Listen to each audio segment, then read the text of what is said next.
Hello, welcome to this video. My name's Dan, aka Lucent, and today I'm going to be giving you my reaction and my impressions to the brand new Taylor Swift documentary, Folklore, The Long Pond Studio Sessions. Let's go. Right, so yesterday, Taylor Swift did another nothing much going on, don't trust her shadow drop of this brand new film, which is basically like a studio concert come documentary of all of the songs on Folklore. And from the off, I just have to say that this is completely up my street. As an artist myself, I absolutely love hearing other people talk about their process. I can then take on and learn from that. If you want to check out any of my music, I'll put the Spotify and the other streaming links in the description for the video. My relationship with Taylor Swift has really grown this year. Before Folklore came out, I wasn't really a huge fan of hers. Wasn't not a fan of hers, but I didn't really know that much about her. And then upon doing my Folklore reaction, I really have discovered this year this incredible songwriter, and this was just another way for me to really dig into that. If you want to check out my original Folklore reaction, I'll link it for you. And I also then did a follow-up video where I dug into what I thought all the different Folklore songs were about, and I'll be referring to that throughout this video. So yeah, make sure you go check that out as well. Okay, so let's get into it. I've got my notes. Can you see? Look at all these notes. Before I forget, the Kitty Committee Studios. I want to work there. Could someone get me a job at the Kitty Committee, please? Starting off, like, I think the setup was just so good. I just loved how in talking about how they made the song and talking about the lyrics, talk about the meaning, and then going on to then play the song, like you could link exactly what they were talking about to specific lyrics that you then heard right away. In doing it that way, it just made all the kind of puzzle pieces slot into place for me. And I just love that kind of like how it was so conversational. It was really personal and intimate. In hearing all these like stories and stuff, it just really fleshes the songs out even more.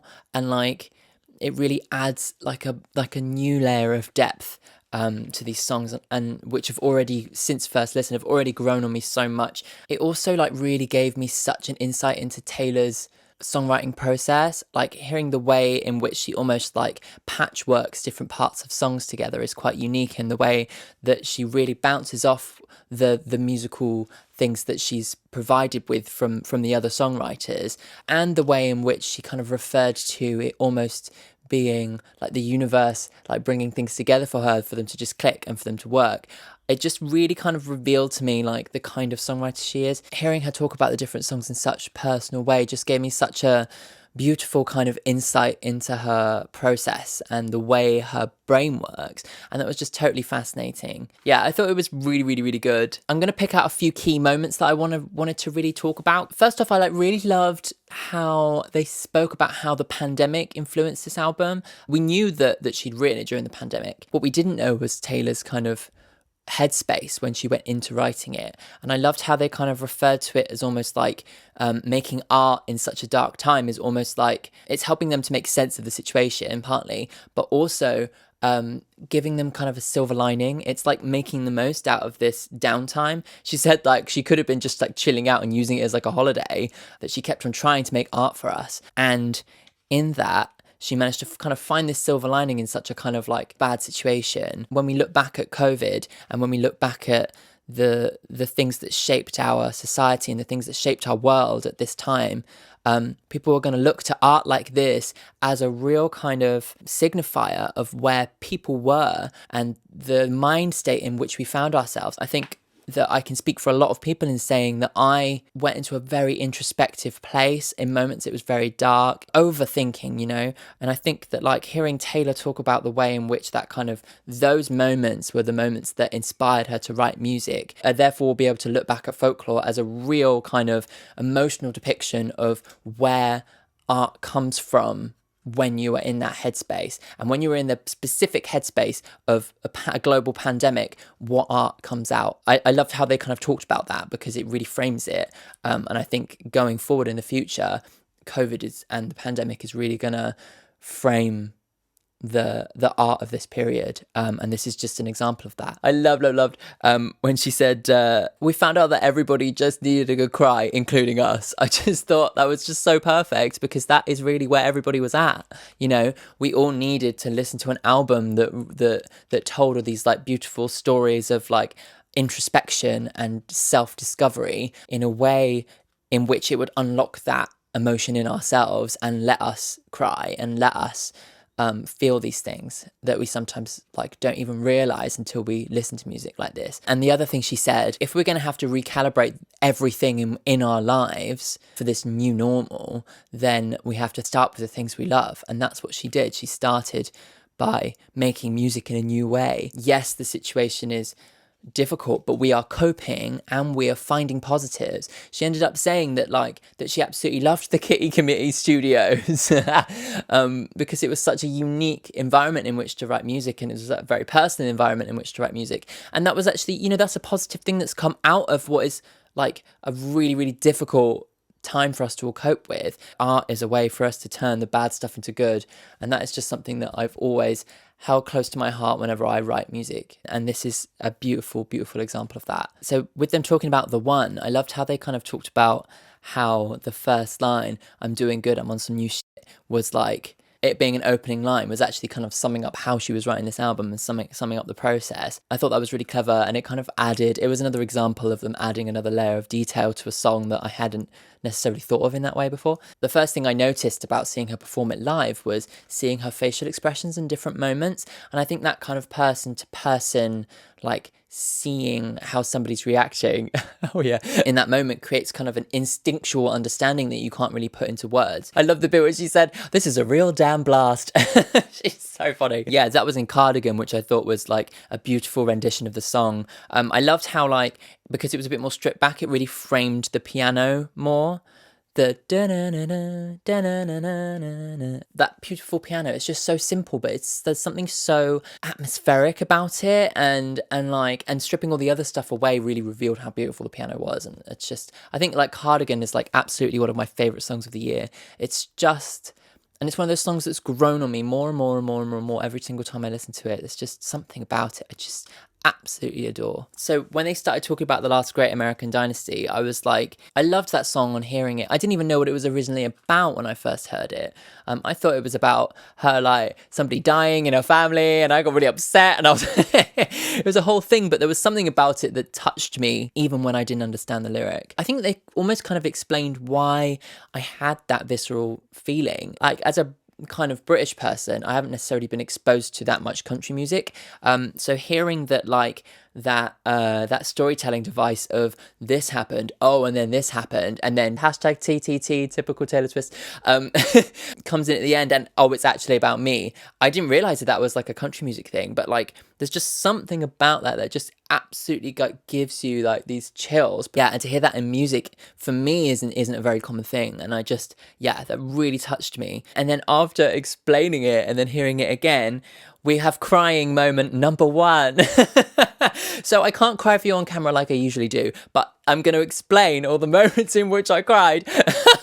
And the first one being in The Last Great American Dynasty, once again. Over all the months, this song, like the more I've learned about it, the more I've listened to it, it's just grown and grown and grown and grown in my heart. And it's just become such a special song, which is it's just so interesting considering like the lyrical content of it is like a story about, you know, Rebecca Harkness. And after understanding it a little bit more, then sat there watching it, really listening to it properly again, the tears were coming again, and it's so fascinating that song really gets me in the way it does. Here's probably one of the big moments that I didn't know about that was a bit shocking, is that Joe Alwyn, boyfriend, love of her life, we love him, wrote some songs. Actually, like, was William Bowery, was that his name?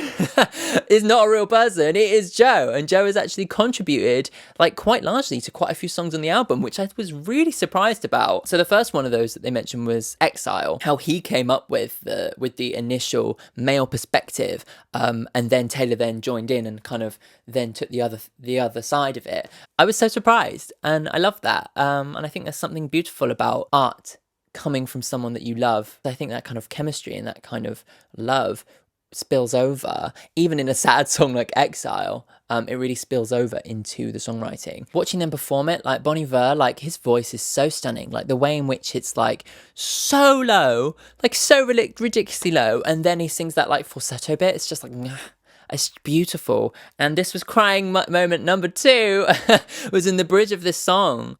So step right out. There is no amount of crying I could do for you. That bit. I don't know. I think it was just like the way in which they performed it and the way in which it built up to that point, and having all the context and the story about it, you know, that moment of those two perspectives coming together and just being like completely on the wrong page. There's just something so heartbreaking about that story that really got to me again, listening to it live. It's beautiful. Ugh, so good. Talking about Mighty's Ricochet, she confirmed the whole track number 5 thing, and that she actively thinks about it and actively finds a lot of pressure in trying to pick a track number 5. And hearing her explain it a bit more, I think for me, it makes it feel more worthy of a track 5 now. But yeah, hearing her talk about it and hearing her talk about what a personal tragedy it was for her to have somebody who she considered so close and almost family kind of turn into her enemy and know exactly how to destroy her, and for her to fight back, and for it to become like a war. I think like that's why it's tragic. It's not like a specific story of heartbreak, but it's a more like they said, a bird's eye view of this tragedy, which on all accounts is just tragic. Like they're both broken from this war. The other moment in this song that really like hammered it home, can't remember what lyric it was on, but there was a moment where you could just tell in her face that she was struggling to sing part of it. It really, you could see the emotion of it when she finishes it. That sigh at the end was just like, it just was the nail in the coffin. Like, I just really feel for her, and it must still be so raw, especially considering like the recent developments given the whole Scooter Braun situation. For the uninitiated, she's all but confirmed that this song is about her breaking away from her label, and Scooter Braun owning the rights to all of her music, and how much that broke her and turned what was a close relationship into a war. So you could see that it's still very much raw all over her face. So then she talked about Mirrorball. My favourite moment when she was talking about that was like really her delving into the metaphor and really explaining it so fully. Like, I feel like I had a level of understanding about the metaphor, and if you want to see me talk about it, it's in the Folklore Real Meanings video. In her explaining that, it really felt like, yeah, the puzzle pieces slotting into place with this song. The metaphor just works on so many perfect levels, and it's just such a beautiful, incredible testament to her songwriting. Yeah. When she was talking about 7, I loved how she was talking about, why can't we be the kid having a tantrum on the grocery store floor? The song 7 is an admittance that there is something that you lose in growing up, and there's and actually in taking a step back and looking at how you were as a kid, there's something you can learn from that. You learn to like accept your emotions and to really feel your emotions, because that's what kids do. You know, if we could feel our emotions more authentically like we were when we were kids, I think we'd all be healthier people. And I think that's something that, like the lockdown in particular, I think so many people had so much more time to think and to go into those deep wells of their emotion that they needed to remember when they were kids, because like there's so much emotion to feel. I think reflecting on when you were a kid is a good way of allowing yourself to feel those emotions. So like 7 is actually ends up kind of being quite a pivotal song because of that. And then they went on to Augustine. It's not Inez, is it? I love that. The love trio is 100% confirmed as these 3 songs. I know that it was 99% confirmed, but now it's 100% confirmed. And I love how she kind of revealed to us that Betty and James do end up together in the end. It is a happy ending. But like, doesn't mean that the other woman, that this Augustine or this girl, it doesn't mean that she was a bad person. It doesn't mean she's the villain in the story to overcome, which is so often the other woman is painted like that. And taking a different perspective and in telling that story from that perspective, I think August like is a real standout in the way that it really helps us to feel empathy. And it really shows us that love is so complex. Love is not good versus evil. Love is not happily ever after.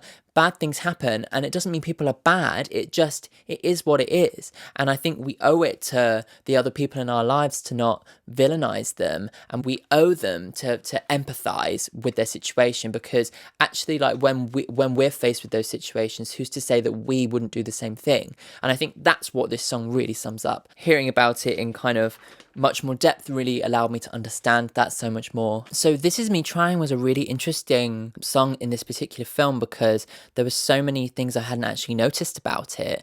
I hadn't noticed the lyric about going to the overlook and imagining themselves jumping off the cliff but then turning round. And I loved how they took that and they talked about mental health, and they talked about how people who were struggling with mental health, people who are struggling with addiction, people who are struggling with all these things, every minute of every day they are fighting to stay above water. But not every minute of every day do they get the support that they need. There was something that Jack Antonoff said about, this is me trying. I'm trying my best to stay sober and to stay healthy.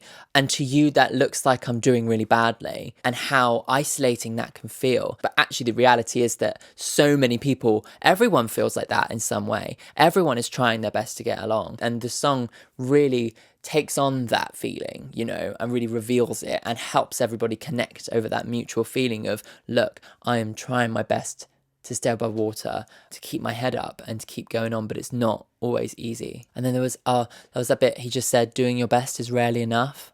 And it's just, wow. It's just, yeah, really deep. That's what the album's about, is that the album gets really deep on the human condition, because that's kind of where we all got taken to in the lockdown, in coronavirus, in pandemic. Like, so when she was talking about writing Illicit Affairs, she said that she'd been in lockdown, like we all were, consuming TV and music, and it's all about, you know, people telling stories of other people. When someone writes a film, it's not always autobiographical, and I think that that kind of headspace allowed her to write songs not from her perspective, and Illicit Affairs was the example that she gave. It's really interesting, and it kind of feels like, in terms of her progression as a songwriter, it feels like a new beginning for Taylor. She's let go of the chains of her own drama and her own, you know, tabloid-esque storyline by saying, actually, I don't need to actually write about myself anymore. And it also means that in going forward, she's still going to be able to write music. Now she's happy and not writing about herself anymore. You could kind of think, you know, how's she going to write music anymore? But in writing things from other perspective, it really gives us maybe a vision into her future as a songwriter. Also, the guitar in that was stunning. I just loved how like all the different like little plucked bits, beautiful. In Invisible String, she spoke a lot about fate and this romantic idea that the string that pulls her along was always bringing her to Joe. Hearing her talk about her belief in this kind of fate, I think it gives us an insight into, you know, her as a person and the way she thinks. And it kind of gives us an extra level of depth in our understanding of her songwriting. And then there was Mad Woman, and I just loved her saying, this song is female rage. She just like summed it up in like 10 seconds. And there's something that has become more and more apparent over the last few years in this kind of new wave of feminism that we've been going through. Historically, women have been shut down. They've had to stay quiet, you know. Now, women are getting to this point where they have this level of confidence to bite back. And yet they're being gaslighted. They're then saying, these men, Kanye, they're then saying, you know, oh, you're being aggressive. Like, and I think that like it really reminded me of times where I've been like gaslighted. Like there's one specific story in which like when I dated a guy and he'd do all these kind of like crazy things and kind of like would make me feel quite uncomfortable in certain situations. And he would turn it around on me and be like, oh, I don't know what you did to make you feel that way. And it just felt like everything I felt had just been undermined in that one sentence. And I think that like hearing her talk about her stories of being gaslighted really brought that home for me. So another real standout moment for me emotionally was her performance of Epiphany. I think you could really see it in her face when she was singing about, you know, the real things going on right now that really touched me, and it really brought it all home in a way. So she spoke about wanting to write a song about her granddad first, and then she started seeing these kind of immediate parallels in the world in which we live ourselves. And there was the one thing she said that really got me, that really stuck in my head, was her granddad went through this thing in the war, and he couldn't speak about it, not to his wife, not to his sons, not to anybody. And she was like, what is it like to go through something that is so bad that you'll never speak about? And then she thought, actually, like, that is what people who are working in hospitals right now, who only have 20-minute breaks in between shifts, that is what they're going through right now. It's a beautiful way of telling the story because it kind of links together these two moments in time, makes it feel kind of like full circle. People are people, humans are humans. And I think more than any other song on the album, this song brings it all home about like the reality of the pandemic and the reality of losing loved ones and the reality of having to work in a hospital during this time, and how heartbreaking and tragic it is. It's just, yeah, I really appreciate this song more, actually. Another favourite moment of mine was really, was her talking about the universe. And so she spoke about how the universe kind of unravelled a lot of things for her, and how she felt that like her career and her love life had kind of been unravelled by forces that she couldn't control, and that in writing Epiphany, hearing the strings that Aaron Dessner had written that were quite different, a bit weird, that she then written something to, it felt like the universe, where once the universe had broken things down, it was now making things and bringing things together. I love how that reveals like she's in such a more positive headspace than she used to be. Yeah. And then Betty was written by Joe. Like, what? And I love how it makes sense because it's from a male perspective. So of course Joe was the one who first came up with the idea for Betty, and how it's about the male apology that Taylor's always wanted, and how she kind of took that and went with it. I just love that. That makes so much sense now. She's making music with this guy that she loves, and this was another where you could feel the love overbrimming from the song, you know? I love that. Love it, love it, love it. And this was tearful moment number 3. Oh, there's just something about this song. I just love it. I love the way the story changes and it progresses, and how it changes on that key change is just perfect. Oh, love it. And they talked about peace, which in my initial reaction was one of my favourite songs, has continued to be one of my favourite songs. And honestly, after this, I think I might have to say that it's my favourite song on the album. Although when she's with her family and when she's with her friends, she wants to be showing them, oh yeah, I'm normal, I have this normal life, but there's this elephant in the room. And she said, I don't want the elephant in the room. I want to be able to like have a semblance of a normal life. But the reality is that when you get into a relationship with me, there are some things that are completely out of my control, like the paparazzi. And I just love how she wanted to write a song about peace because she felt that the music that she was given was so peaceful, but then to really make that juxtaposition and say, I can't give you peace. I'll never really be able to give you peace because of there are all these things out of my control. But is that enough for you? I'm just get emotional just talking about it. And this is crying point number 4 where well, I was just crying here them talking about it. It's just, I think it's because it's that admittance that you're not perfect and kind of asking someone to accept you anyway. Like, I think that that's just something that like I'm going through a lot at the moment. Like realizing that like through the pandemic, through all this introspective like moments and through these dark moments that I've had, that I'm not a perfect person. And the way in which Aaron Dessner related it, I related to what he was saying, because he was saying, you know, I'm not a perfect person. You know, I have mental struggles. I'm up and down. It's kind of allowing yourself to just be that because that's real, and saying, am I worthy of your love, even though I'm, you know, not perfect. I think because that's been so on my mind recently that it just connects to me. It kind of gives me hope for my future, you know, thinking, you know, I'm never going to be the perfect person, but hopefully there'll be someone out there who loves me the way that Joe loves Taylor, and the relationship they have where they can accept each other when they're at their worst. Even if it doesn't necessarily work out, there's still so much peace found in accepting your imperfections. And that's ultimately what the song is about.